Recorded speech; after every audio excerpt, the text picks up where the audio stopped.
Listen up, you motherfuckers. What's going on, everybody? Welcome back to the bullshit. Welcome back to the nonsense.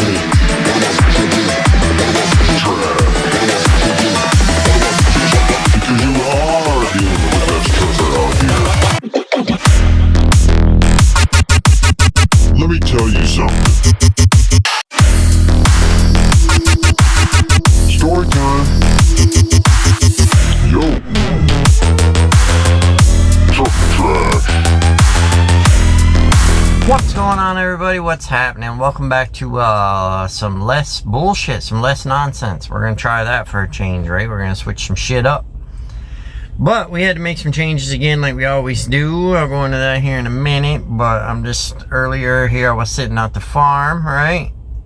And now I'm sitting at the plant that I've spent quite a bit of my time of my life sitting at this plant before. And as you can see, I got me a big old hood in front of me, right? Got me a 389 Pete, 2024. It's pretty much brand new, 50,000 miles. Nice ride. Gotta get used to it a little bit, right? I'm used to it now. But my first week, boy, I was not. Now go back to when I first started driving truck. I started in these longer trucks, whatever you want to call them. The ones with the big ass hoods on the front. But I forgot about it, right? Because I've been driving Cascadias and T680s, and then when I go to back up, I can like hang my head out the window and put that shit in there like a surgeon. You feel me? Not with this. There's big old pipes out there that go brah and all that nonsense. So you can't really hang your head out the window and look at your trailer. You got to do it with your mirrors. You feel me? So we got used to that a little bit, but the tank's a little shorter too. Axles are set to the back. Truck wheelbase is almost as long as the freaking trailer. So it took me a minute to get the whole back in the tank up again. But we're getting there, you know, we're getting there. 90'd it in the truck stop a few times already. Not my first week though. I was looking for the old rest areas and shit. The pull through stuff the first week until I got used to it a little bit, right? Until I got back in the swing of it. But in the clutch, it pushes down. It's different, you know. You'd have to see it, Mom. The pedals are all different. It's a little bit different, but it's a very nice truck. It's got all the chrome and all the nonsense on it. She's a manual, long draw, stick shift, not that tight shit. It's kind of old school, but new school. If I was like what I was 4, 6, 8 weeks out on the road, no, I would not like this truck. All right, it drives cool. I like the way it drives, but living in it that long, she's small, man. It's kind of small. It ain't no Cascadia. It ain't no T680. It's just, for what I'm doing, pretty good. So that's kind of the gist of the truck, right? For now, I'll show you the outside when I get it washed up. She is pretty sexy. But anyway, so what happened with the channel is I just kind of wanted to redo some stuff on there. I have not had time. Basically, in a nutshell, right? So when I quit MDT a couple years ago, you know, there's a bunch of their boys here right now, because this is where they're right around the corner here. That's where we used to always go all the time. And I kind of screwed up. I had it pretty good over there, and I basically just, with the divorce and all the nonsense going on in my head, I did the old trucker thing and thought the grass was gonna be greener over the cow shit. And I bounced out of there, and I probably shouldn't have done that, right? If you follow my shit, you know I shouldn't have done that, because I don't know if that was 2 years ago or whatever it was ago. It's been a freaking nightmare shit show ever since then, right? I had one job out of all the how many ever jobs I've had in the last 2 years, which is a lot, that I shouldn't have quit, right? I quit that one because I didn't feel like they were running me enough, and I regretted that. I can go back there. They called me the other day, and Sizzlin's over there, and her boyfriend's over there now working. But I'm gonna do this milk thing for a minute, I believe. I'm not real sure. We'll get into the milk in a minute. But all of a sudden, quitting that job and regretting it, the rest of them were freaking horrible, man. Like that last place that me and Sizzlin were working at. When I say Sizzlin, I'm talking about Sizzlin Trucker out here on the YouTube. Go check her out. But we were both working over at that place, and damn, dude, I think we were averaging like $1,100 a week on an average. And we were staying out like 6 to 8 weeks or longer if you wanted us to. We were living in our trucks, you know, like, it was freaking stupid, man. Doing like LTL bullshit, it sucked. Prior to that, all the other ones sucked too, right? And if you follow my shit, you heard about it moment to moment, but we won't waste time on this video going through each dumb job that I've had. As we all know, there is kind of a little confusion going on in the whole trucking industry right at the moment. You know, the rates are low because the capacity is too high for the volumes, and it's driving the rates down, and it all sucks. I'm not going to go into that either because I already have. I'm probably just going to repost all my old videos. It's probably what I'm going to do. I just kind of wanted to go through some stuff on that, you know. And of course, this fella's got to start his truck up while I'm doing a video, but we'll get past it, right? Yeah, so I bounced out of there because I bought that mobile, right? And I wanted to get some shit done there anyway. So I was thinking, like, I'll take a week, maybe 2 weeks off, and then I'll go do whatever I'm going to do. I'll figure it out, right? That's what we do. We figure it out. Well, after taking my 2 weeks off and getting a bunch of shit done at the house, keep adding to that. Man, I was off for like a month or more. Not that I didn't find other jobs. During that time period, the jobs were kind of slim, man. There wasn't a whole lot going on. I did notice the other day, I just looked on Indeed just because I'm always curious what's going on in the whole trucking gig. It's picking up, you know, the slow season's over, it's picking up. Is it freaking bumper days, you know, are we all going to be living great? No. If you look at the sonar charts, you know, what is that? FreightWave sonar? You can see on there, it is starting to balance out to what it was in like 2018. It's got a minute. I'm not an analyst, so I couldn't tell you, but my guesstimation might be about a year, really, looking at the charts. Not saying that it's going to be completely shit for the next year, because if we're working, right? But before the trucking companies start to recoup their power against the shippers, right now the shippers have the power. And then once they do, then the rates will go up. And once the rates go up and the volumes go up, then they got to pay us truckers more because they got to keep us around and so on and so on. Right now, it's actually an employer's market, which is nuts. I've never seen that in my entire 20-some years in this industry. I've never seen that. Usually they're bending over backwards, kissing our ass to get us to come work for them, right? Not so much now. I mean, you got the shit companies that are still doing that because they're burning through drivers. But as far as like the good companies in my area, and the other drivers are telling me, especially in the South, I'm hearing is a problem. The Southeast, yeah, they ain't hiring, you know, because they're parking some of their trucks because they don't want to run for free and all that bullshit. So they ain't too worried about having more drivers around at this point. But it will turn around. It always does. We just got to get rid of some of this capacity. You know what I'm saying? So, with that said, I was like, what the fuck, man? I went to that one spot on my last video I told you that was over, you know, near me in Michigan that I had my eyes on for a couple years, really, but I didn't live close enough to work there. I went over there for orientation because I got hired over there, and I got into that orientation, and I'm not going to go through the whole thing on that, but they had like AI driver-facing cameras, you know, artificial intelligent driver-facing cameras, you know, they can tell when you're eating, they can tell when you don't have your seatbelt on, they can tell everything, right? If you're on your phone, all that shit. I don't really do much of that other than the eating, of course, but like, not really a whole lot of that I would have had to worry about, but I don't know, it just seemed kind of lame. Little things like that. And then just to give you another quick example is like you had to put in a fuel request. So if you're like trucking along out somewhere in the United States, right, and you hit a half tank of fuel, you got to put in a request on your tablet saying you need fuel, and then they'll send you back a place where you can get fuel. What? I was like, what? The place was huge, it was interesting. I mean, freaking huge. A lot of trucks, a lot of, wash, drive-through, automatic wash bay, just all kinds of shit.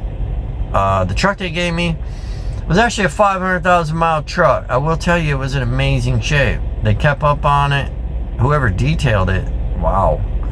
It really almost looked new, when I got in it, until I turned the key and I was like, oh damn, this bitch is old. And then I drove it around a minute and I was like, yeah, man, it's got 500,000, it's kind of ratty. But I was like, I don't know about this whole deal, dude. So at that point, I was like, screw it. I'm just gonna hold out until, I find something for sure, before I just go into another job and then have to quit in a couple weeks or a couple months or whatever it is. So I held out, and I did it. I can still go there and work. They're cool with me. I got a hold of them right away when I left orientation and shit, and told them, hey, it ain't gonna work out for me right now over there. And they were like, oh, if you change your mind, come back, and all that. So we still got that bridge ain't burnt. So I fucked around for a little while longer, just looking around here and stuff, because I've never really traveled out of the state. I mean, I'm in Grand Rapids area, Lansing area, all that. We don't have to go nowhere for no trucking jobs. Damn it, we got trucking jobs all over. We used to. So finally I see like nothing really. And believe it or not, man, I put in applications at like 4 different places. But I got a lot of experience and a pretty clean record and all that shit, And they didn't even call me back. That's crazy, man. My entire life, if I apply for a job at 8 o'clock in the morning, by like 10 o'clock, they're like, hey, can you come over here today? Can you road test and drug test tomorrow? We'll have you on the road, in 2 days. I was like, damn, they ain't even calling me back. Like, what the fuck? So the other ones around here were like down to real low mileage pay and all that nonsense. So I seen one in Wisconsin, right? And I thought, all right. Got in touch with those people. Did like a week's worth of just bothering me every day with these tests and watching these human trafficking videos and all this crap on my phone. And I should have known better. But then they rented me a car. I jumped in a rental car, like 7 hours out to Wisconsin, put me in a nice motel, went into orientation, got there, beautiful truck, black, leather seats, Wi-Fi, T680, pretty much brand new, had like 30,000 miles on it. Very happy with the truck, all that. The equipment was nice. It was reefer. There was some bullshit, but then I told myself, like, all the companies are kind of doing that nowadays, like these long drawn out stupid orientations and the cameras and the tracking and all the nonsense, right? So I was like, dude, you just got to get with the program. It ain't the old days. You got to conform. So I'm like, I'm going to conform. I go out a few times during the orientation to have a smoke, and there's other drivers out there, and I'm talking to them, and they fucking hate it there. And they're like, you don't make no money, you don't get any miles, you're always sitting around, and they got you running on recaps and splits because you're sitting at the dock all the time and all this nonsense. It did pay like 68 cents a mile. That's what attracted me. I do have to say, sometimes you gotta watch those ones that pay higher mileage rates, because they do that because you're gonna be sitting around, so it'll balance out. It's kind of a thing, all trucking companies kind of at the end of the week really pay the same. If you're getting a lower mileage rate, you're getting more miles. If you're getting a higher mileage rate, you're getting less miles sitting around. That's kind of what I've seen, Obviously, it's not the same with every place, but it's kind of a rule of thumb of what I've seen. So I'm like, man, that's not good. These drivers don't like it here, and they say they ain't getting no miles and all that shit. Me and the other dude that was in orientation get back to the motel. We raced our little Toyota Camrys back to the motel. That was kind of fun. It was weird driving all the way to Wisconsin, like through Chicago and shit, in a Toyota Camry. I'm used to driving pickups and rigs, and it was weird. But we raced our little Camrys back to the motel. We get back to the motel, we get to talking, and I'm like, what do you think, dude? He's like, fuck, I don't think so, dude. And he drove 18 hours up from South Carolina. He was a half hour late for orientation, and they're like, you're late. He just drove 18 fucking hours, man. Like, you should give him more pay. Like, what the hell? He probably should have left earlier. I get that. But Anyway, he was like, I don't like it. I'm like, I don't like it. It don't sound good to me either. So another huge thing was that they were near Green Bay, but they were kind of out in bumfuck Egypt, Wisconsin, right? So whether it be 2 days, 2 months, 2 years, 10 years, whatever it is down the road, when I decide to quit this company, right? I pull back into their yard, I pull all my trucker shit out. How the fuck do I get to an Enterprise rental car or, you know, something like that to get back here to Michigan? So I started like him hauling around. I played it off like, you know, if I was taking a 34 in the yard, the Ubers come here and all that nonsense. Called Enterprise up and I was like, hey, do you deliver to such and such place? You know, because Enterprise will pick you up. And they were like, no, that's too far away. So you get my gig. Whenever I quit, I'm gonna end up in their yard, and you know how it goes. Usually they're like, all right, fine, fuck you, get your shit and get the hell out of here. How the hell do I get to Green Bay to get a rental car to get home? I call a friend. I'm like, hey, I'm way out here. Can you come pick me up? That's kind of a conundrum that I should have thought through before I even went out there. I was literally like 4 hours out there talking to a friend of mine, and then I go, hey, you know something I didn't think through? And then I explained that. Yeah, I didn't think that through. So that had me worried, you know, because it kind of got me by the balls there. What are you gonna do? Standing out there on the side of the road with all your trucker shit, man? Fucking hitchhike? Like, damn. Like, what the hell do you really do? So that was kind of one of the main things with everything else. So I was like, dude, I gotta just fucking get out of here, right? Well, we were supposed to go start rolling the next day at like 9 o'clock in the morning, load our trucks and load out. And I'm like, they ain't fucking leaving me out here, man. I'm taking their car. I don't know if that's right or wrong. You know, leave me in some shit in the comments. Tell me what you would do. But damn it, I'm 7 hours away from home. I need to go home. I already got time and effort and money into this whole fucking gig going out there and all that shit, and then waiting around for a week for them to process everything. So I got up bright and early in the morning, and I started heading back towards the house in the rental car, you know, thinking I'm going to get a long ways back there before they even realize that I went AWOL. Well, shit, when I went out there, the other guy was already gone, you know, so obviously he didn't stay. And by the time I got down a ways, you know, they messaged me, and they're like, you still coming in today? It seems like you went AWOL. I didn't even message them back. All right, I just drove back to Enterprise in my home, my hood, and I turned the car back in. I never heard a damn thing from them. I never even contacted them. I could have been dead in the motel, man. My body could still be out behind the dumpster or something right now. And they never even followed through to check and see if I fucking lived or died. I mean, I guess they probably realized the rental car got returned. Felt a little bit bad about it, to be honest, because, you know, they got the rental car and the gas to get me out there, and then they got the motel and all that nonsense that they spent. But oh well, they're trucking companies, they fuck us over all the time anyway. So I got back from that whole shit show, and then I was like, damn, dude, this is messed up. And then I was like, you know what, I'm just going with my gut instinct, because that was 2 weeks out. That was another problem. The home time, it wasn't even quite 48 hours off, if you know what I'm saying. If you're a trucker, how they do that sometimes. You're out for 2 weeks and you're like thinking you're going for 2 days. But after you've been out for 2 weeks, 2 days off ain't really all that much. And then all of a sudden they cut it back to like 39 hours or 40 hours you're home. Fuck, that's hardly nothing after being on the road for 2 weeks, man.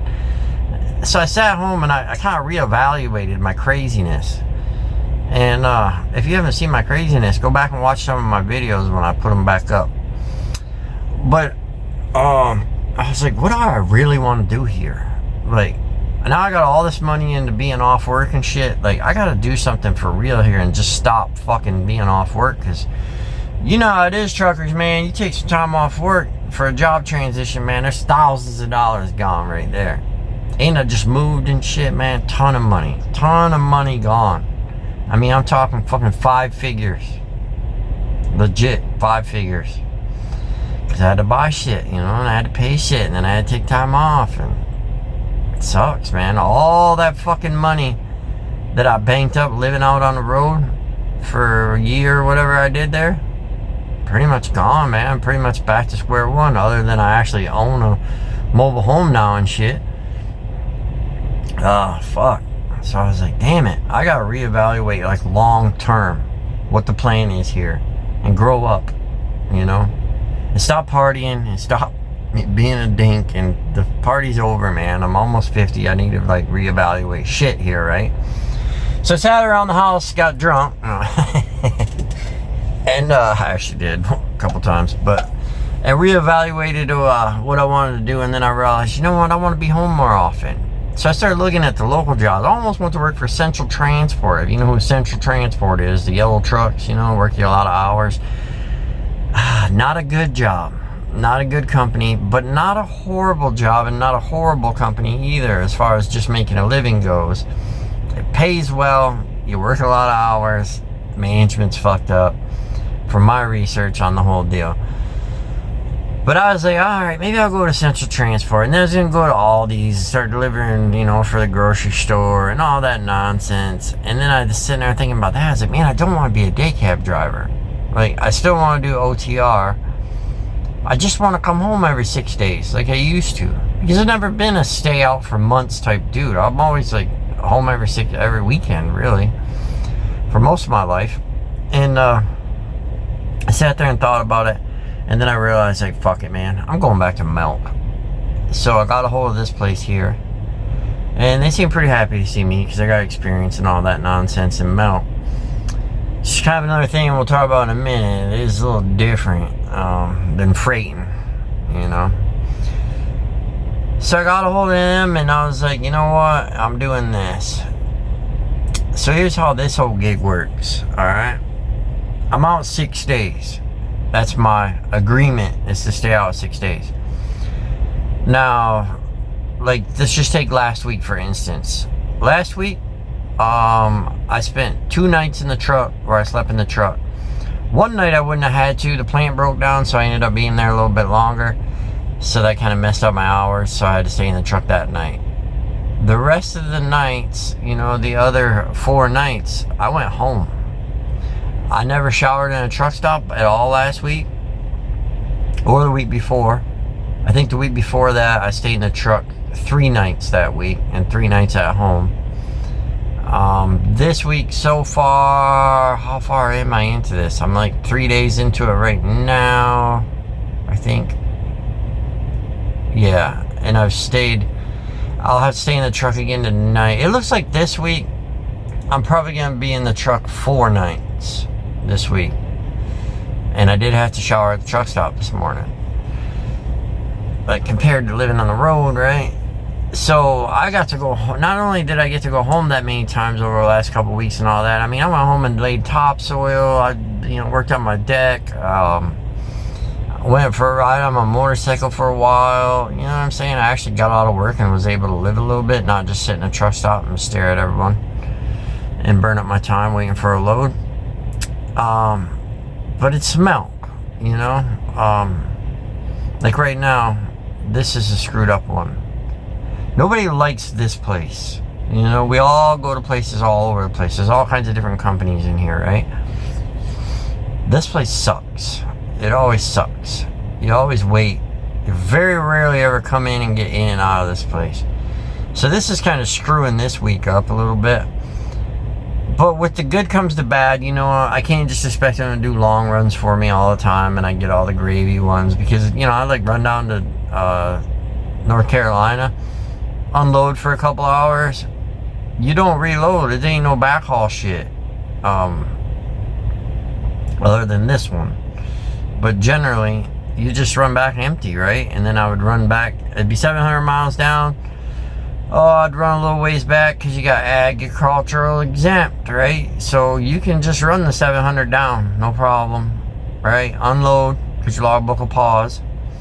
You can still get 2 or 3 hours up the road on your way back. Another 150 miles, you do 850. You can do more than that, but easily that is what I was doing. And then I would split my logbook because I had that downtime at the plant, so I'd do like 7 hours down, and then I would just bolt straight back the rest of the way back, like 9 hours or whatever it was, back to the yard, park my rig. I'd already have my next dispatch, go home for the night and for the day, whatever it turned out to be, turn around and like go do like a 500 mile Kentucky run the next day which you could pretty much turn and burn that whole thing if you wanted to.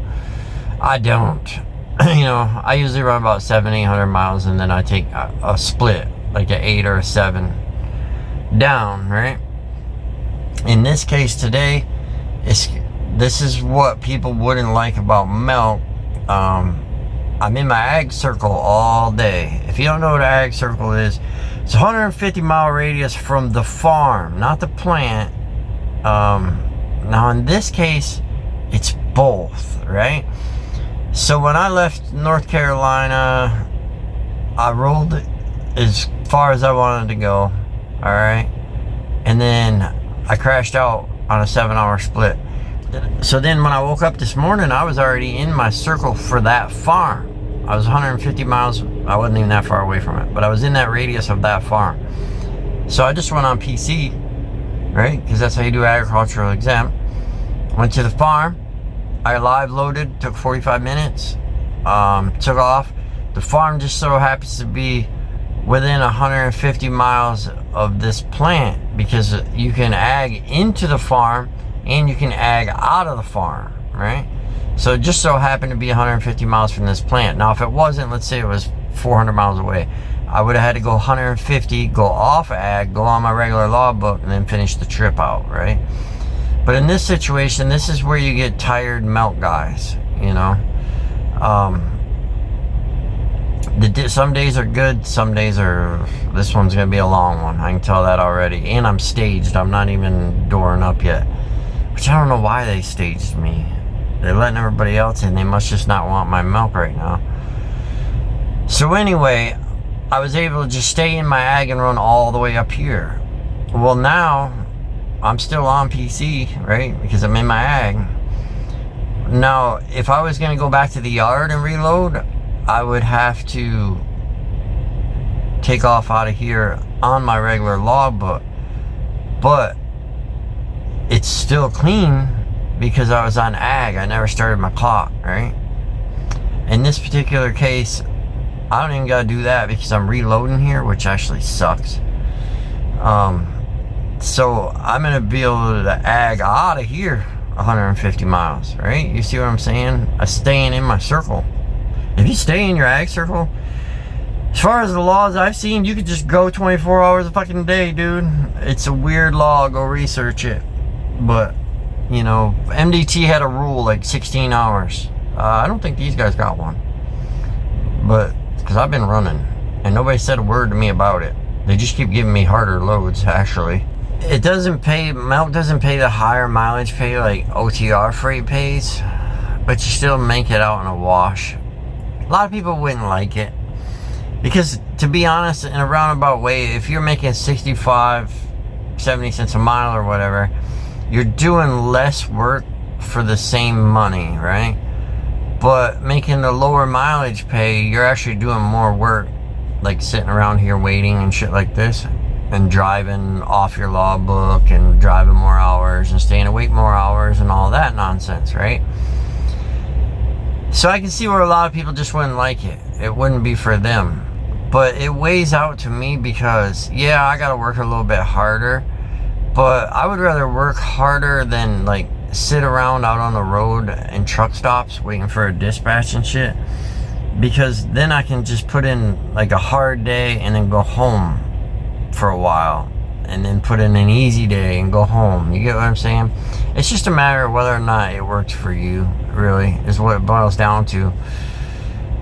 I can see where a lot of people wouldn't like milk because of all the logbooks splitting and ag exempt and all that stuff that you gotta do. And there's a bunch of apps too. Like, you gotta scan your trailer and put in your weights. It's not like freight where, you know, a lot of people, I understand, they just run out 10 hours driving, you know, maybe 12, 13 hours on duty with getting loaded, unloading, all that. They shut down for 10 hours. They get up, they know they got 14 hours for that day, 11 hours to drive. So they do their 11, 14, 70. And it's really easy to keep track of that way. They don't run on recaps, they don't split, they don't do ag exempt. This can get a touch complicated. It really can, if you don't understand a logbook. If you don't understand a law book other than 11, 14, and 70, you're probably not going to be able to do it. You're probably going to be mind fucked, to be honest, because you got to do it all together, right? You got to be like, okay, if I ag out of here for 3 hours, I don't start my clock too soon, right, to get down there. And there's no getting into these places like early and late. You got like a half-hour window both ways. So you got to figure all that, and then you got to be like, if I go down there and it takes 3 hours for them to unload me, then I can split tonight, and then I'll be able to run back up to here, reload, go back into ag, sit there, split again. You feel me? All right? So you got to kind of figure all that together with what dispatch sends you that is generally like really tight. Alright? Now I don't talk to anybody here or anything. I've had to text people a couple times because they didn't have any orientation or training. I actually stopped. I was going about an hour north of my house, and they got a depot or a yard that I park at that's 20 minutes away from my house. That's right on the way, right? And I talked to them, and they were like, yeah, come up here, but we gotta wait because the truck's still down there, and we gotta get the truck up here and all that. And I was like, dude, I need to get to work. How about I just stop there and grab your truck? I mean, I did go up there for an interview a couple days before that, or a day before that, which sucked because my pickup truck broke down. Buy that bumper-to-bumper warranty, I'll tell you that. Jeez, $1,300 worth of repairs on that. Got out for $230.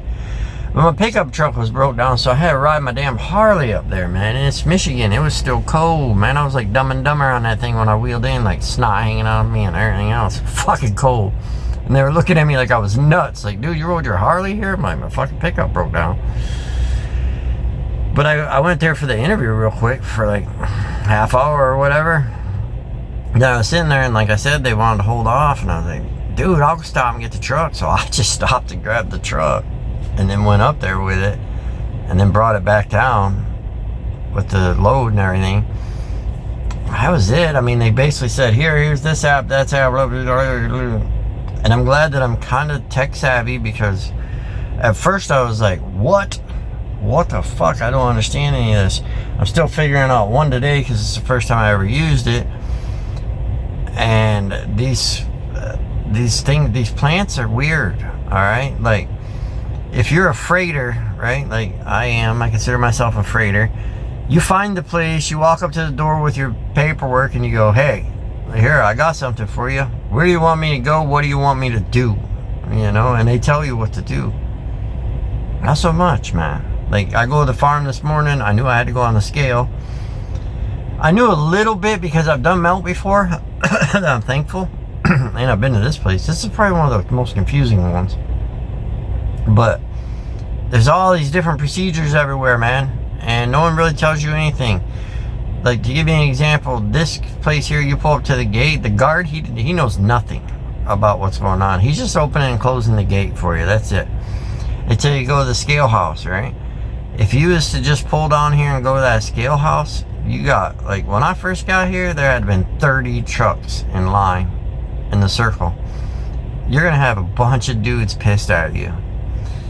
Hopefully it'll be a nice one that realizes that you just don't know what the hell you're doing and goes up there and tells you what to do. But we do stay up for a lot of hours when we are men, so we can be kind of cunty sometimes about shit. So you don't want to do that. You got to get in your line, like I said, easily 30 or more. And then you got to wait in the line on the left side and leave enough room for the other trucks to fucking come out of the scale house and go in. And then switch to the right side. And then there's all these little driveways you don't want to block, because then these guys, when they get unloaded, they need to get out. And then if they're going to be pissed, if they get empty, I'd be pissed. And some douchebag's sitting in the middle of the driveway. There's no signs or nothing. You just got to use common sense and watch what everyone else is doing. Not to block the routes, because it'll fuck everything up. Because you got trucks coming in here to go to the scale house. You got trucks coming out of the scale house next to you to go over here to the loading base or the unloading base. Then on the same road that's going to the scale house, those trucks need to exit, and it's only one lane in one spot. So you don't want to be in that. Because once that stops, that one, now no one can get in the bays. Now no more trucks are moving. What do they call that? Fucking gridlock, you know? And then everyone gets pissed. But they don't tell you none of that shit, man. I just been fortunate that I've came here before when it wasn't quite this busy and I had other truckers tell me what to do and shit like that. You're doing that, and then you're doing your apps and you're learning what they want you to do and trying to figure out your next load. Like, I saw my next load was gotta be in North Carolina, and I'm like, dude, I still ain't even got unloaded, and I gotta reload, and that ain't gonna fly. So they switched it for the 1st, not tomorrow. I don't know. It depends on what you want. I can see a lot of people wouldn't like it because they want to just pick up their load, drive 10 hours, park in the truck stop 10 hours, drive over here, deliver it, go pick up another one, drive whatever their hours out, sleep at truck stop 10 hours, and go. Now, you don't really do that here because you're splitting, and then I should be in the bunk sleeping right now because I'm going to be working all night, but I wanted to make a video. Now, I get that, right? I totally get that, where a lot of people would like that. See, I actually like it this way because I'm one of those dudes, man. I can only sleep like 6 hours, like 4 or 6 hours. I don't know why, because I'm old, whatever, right? Because I've been trucking too long. Because, you know, back in the paper log day, this is how it was all the time before ELDs. I don't know what the deal is. So when I'm on a 10, I don't really like a 10 all that much. I certainly hate 34 resets on the road, man. They suck balls. Used to have fun back in the day when I go out and party and shit, but other than that, they suck. Might as well reset at home, man. Like, fuck that. So, anyway, it works good for me because I'll go to bed, you know, I'll wake up like 6 hours and be like, shit, I got 4 more hours for my 10s up. And then I mill around, and then I take off driving, get 2 hours down the road, and I'm tired again. You know? So, I wake up now, and I just go, cool, man. I'm just going to fucking split my log. I'll get back in my ag circle, and we'll run. And then I'll sleep later. You can pause your logbook. I probably ought to touch up that video a little bit about pausing logbooks and be a little more precise on what I was saying on that, because there's little things on that. First of all, your company has to have it activated. But it's you can only pause once, you know. A lot of people don't understand that. It's not like I can come here, pause, be here for 4 hours, drive down the road for 4 hours, pause again, wake up, use all my time out. No, because that's not considered a split. Now you gotta do your 7 or your 8 on the flip side. Yeah, stuff like that. You gotta kind of know your logbooks a little bit. I get confused still. And I feel like I know them pretty good, you know. I mean, I'll tell you what happened this morning, real quick. Is I got to the farm, and there's these fellas, right? I'm not gonna say what company they work for, because people watch my videos, but they had worked for these milk companies for quite a few months, and all this, and I don't know how long they've been trucking. You know, they didn't say that. But they was asking me, like, you can ag out of the farm and all that. I was like, you can ag in and out, man. I mean, that's like 7 fucking hours you're saving for the day. You don't know that? Like, how are you even getting your loads done? Maybe just not, and they're not making that much money, maybe. But then it came down to where they wanted me to show how to do a pre-trip and a post-trip on the logbook. I go, wait, what? How long do you work here? Like 3 months? Like, yeah. You haven't done a pre or a post-trip on your logbook in 3 months? And they're like, no, I mean, I do it. Like, I go around and check the lights and stuff. Like, he's like, well, I get in trouble for that? The other guy's like, yeah, well, we get in trouble for that? Yeah. 100%, yeah. When the DOT gets you, yeah, that's going on your PSP, bro. I tried to explain it to them, but they were so they wanted to tell me everything. And that's why some people never learn anything, because they ask you a question and then they want to tell you everything. But that's where we're at right now. I just wanted to catch up with you guys. I'll try to keep up on the videos a little bit more, you know, and I'll try to stay a little positive. Everybody hang in there. Eventually this shit is going to blow over and life's going to be good and get back into as good as it gets lifestyle. So I will catch you guys on the flip.